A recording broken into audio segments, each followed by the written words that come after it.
ازيكم عاملين ايه حبايبي؟ اخباركم ايه؟ امبارح كنت قاعده على منصه غير منصه اليوتيوب خالص.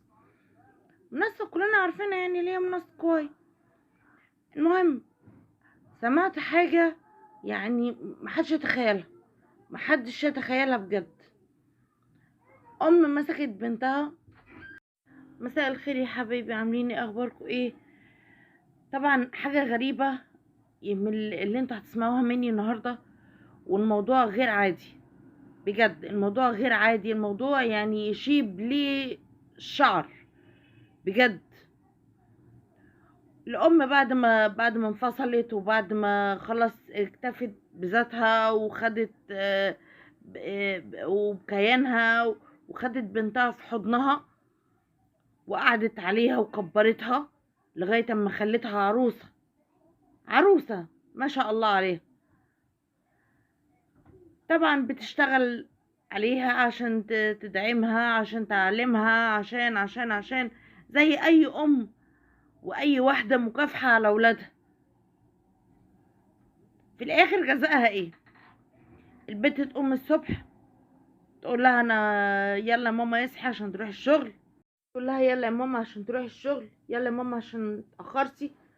تقوم الست تتكفي وتجري تلبس وتتكعبل في هدومها وتنزل تجري على الشغل بتاعها، تخلص اللي وراها وتعدي على السوق تجيب حاجتها وترجع على بيتها عشان تعمل لبنتها لقمة وتاكل لقمة وتنام.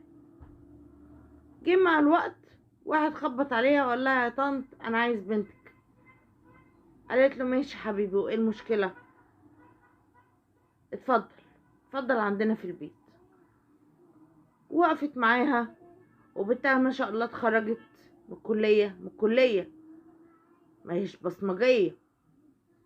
المهم، فبنتها طلبت منها، قالت لها طب خليني اشتغل واساعدك والكلام ده. قالت لها لا، انت تقعدي ست البنات في البيت ومالكيش دعوه بحاجه، وربنا يقدرني واجهزك واجوزك.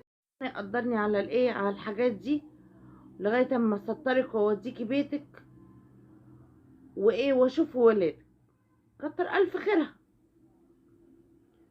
المهم، جت البيت كل يوم امها تنزل الشغل، والبت اللي منها لله تقوم مصاحبه مين بعد ما البت مخطوبه. البت مخطوبة ومكتوب كتابها، ومصاحبة ابن جارة ابن الجيران، حتة عيل صايع ضايع ملوش أي صفة. الولاد تنزل الشغل من هنا وده يجي من هنا لغاية اليوم الموعود، يوم الخميس. الست طلعت من الشغل بدري وجاية تجري على البيت علشان يعني تريح بقى، تاكل لقمة كده عايزة ايه. فجت بدري اليوم الموعود ده. دخلت الشقة الست، لقيت بنتها قاعدة في أوضة النوم مع ابن الجيران في وضع زي الهباب والطين. الست طبعا جالها انهيار عصبي. ازاي تشوف بنتها في وضع زي دوت؟ فضلت تلطم على وشها وتصوت وي وي وي وي وي وي وي. حقها، جالها انهيار. اللي قاتله نفسها على بنتها والكلام دوت شافت المنظر اتجننت. كان الله في عونها. لو اي واحده يعني ربنا يحمينا ويحمي بناتنا، بس غلبانه. التاني راح قايم عليها الصايع اللي مع بنتها في قلب البيت، فضل يضربها على راسها. بنتها بقى المفروض تحوش، لا، بقت تضرب معاه. تضرب مين؟ امها. بقت تضرب امها على نافوخها مع الولد الصايع ده.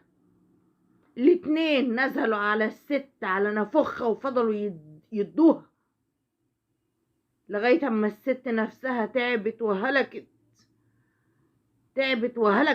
من كتر الضرب. وتقول لهم انا بموت، سيبونا اقول الشهادة، انا بموت. سابوها سابوها بقى وعفوا عنها؟ لا، ده سابوها عشان تقول الشهادة. بس. وبعد ما قالت الشهادة كملوا عليها. بنتها كملت عليها وفضلوا يضربوا فيها لغاية ما قتلوها.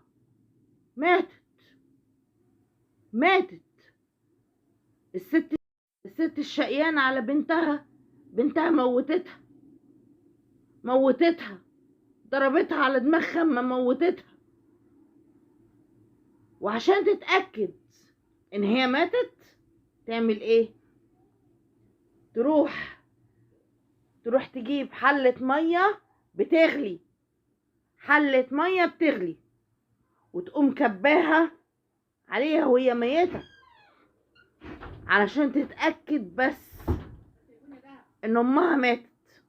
كفاية ان هي موتتها؟ لا، ده موتتها وشوتها. موتت امها وشوتها بالمية اللي بتغلي. وفي الاخر راح تقول لهم اصل انا عملت كده عشان هي كانت هتفضحنا، كانت هتفضحك. موتي امك وبعد ما موتيها كبتي عليها ميه سخنه عشان خايفه من الفضيحه. امك ايه ده انا لغايه دلوقتي ربنا يخلي لي امي ويبارك لي فيها، وعندي ولادي، بنتي بقت طولي، والله لو قلت كلمه ما عجبتهاش والله لا بأي حاجة، لو يكون بالشبشب مجرؤ اقول لها انت غلطانة، ولا انت ازاي تزعقي فيا، ولا انت ازاي تزقيني، ولا ازاي تحدفيني بحاجة. الام بيتعمل فيها كده؟ الام يا بني ادم اقول فيها ايه؟ دي يتقال فيها ايه؟ حسبي الله ونعم الوكيل. تلاقي اللي يشويكي في الدنيا قبل الاخرة بحق ما شويتي امك، وبحق ما قتلتيها، وبحق شقاها عليكي، وبحق مرمطتها في الشوارع والجري عشان تجهزك وعشان تجوزك وتوقفك وتعملك بني ادمه، تقومي عامله فيها كده. الله يلعنك في كل كتاب، الله يلعنك بت في كل كتاب، وينتقم منك المولى عز وجل. حسبي الله ونعم الوكيل. والله يرحمها الغلبانه، الله يرحمها. يلا الواحد مش عارف يقول ايه غير حسبي الله ونعم الوكيل. القصة دي يا جماعة، البنت دي من بورسعيد، والست دي كانت شغالة في مستشفى في التمريض. مامتها اللي توفت بجد يعني حاجة تقطع القلب. عايزين بعد اذنكم يعني ندعي لها ان ربنا يغفر لها ويسامحها ويتجاوز عنها وعن اخطائها بحق اللي هي شافته على ايد بنتها. ومنها لله بنتها دي، منها لله. والله لو يحكموني عليكي والله لا اطلع لك. يلا حسبي الله ونعم الوكيل. السلام عليكم.